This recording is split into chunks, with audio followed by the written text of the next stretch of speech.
ওনাদের সাথে আমাদের দেখা হয়নি, তাই আজকে ওনাদের কথা বলার দিন বলে আমি অ্যাটলিস্ট মনে করি।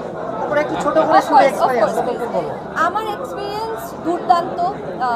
আমি আমার প্রথম বাণিজ্যিক ছবিতে আমি রায়হান রাফিকে পরিচালক হিসেবে পেয়েছি এবং সেই সাথে আমি আমাদের মেগাস্টার শাকিব খানকে পেয়েছি আমার নায়ক হিসাবে। আমার মনে হয় এটা আমার জন্য অনেক বড় একটা অ্যাচিভমেন্ট এবং শাকিব ভাই আমাকে একটা বারের জন্য সেটে ফিল করতে দেননি যে আমি মানে নায়িকা হয়ে ফার্স্ট টাইম ওনার সাথে কাজ করছি। উনি এতটা গ্রাউন্ডেড ছিলেন এবং আমাকে এতটা সাপোর্ট করেছেন অ্যাজ আ কোয়ার্টিস্ট যে আমি আসলে ফুল মানে কমফোর্টেবল হয়ে কাজ করতে পেরেছি এবং সেটের সবাই যারা ছিলেন প্রতিটা টিম মেম্বারও আমাকে এত সুন্দরভাবে ওয়েলকাম করেছে যে আমার জন্য এক্সপিরিয়েন্সটা আসলেই একটা মেমোরেবল এক্সপিরিয়েন্স হয়ে দাঁড়িয়েছে।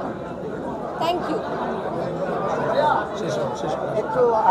একটু জানতে চাই যে যেমন রাফি ভাই বলছিলেন বা দর্শকরাও বলছেন যে আমরা ইন্ডাস্ট্রিতে নতুন একজন নায়িকা পেলাম বা আপনার ভেতরে ওই কমার্শিয়াল এলিমেন্টগুলো পেয়েছে, এটা নিয়ে কি বলবেন? এই অনুভূতি একটা কোশ্চেন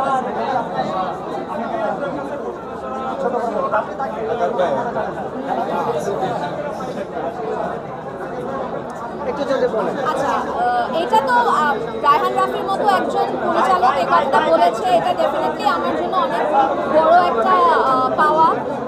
বাকিটা আসলে দেখা যাক ফিউচারে কী হয়। অবশ্যই চেষ্টা করব ভালো ভালো গল্পের সাথে যুক্ত থাকতে। বাকিটা তো আমার দর্শকদের উপরে। দর্শকরা আমাকে এত সুন্দরভাবে তাণ্ডবে গ্রহণ করেছেন, আশা করব ভবিষ্যতে যে কাজগুলো করব সেখানেও গ্রহণ করবে। Thank you.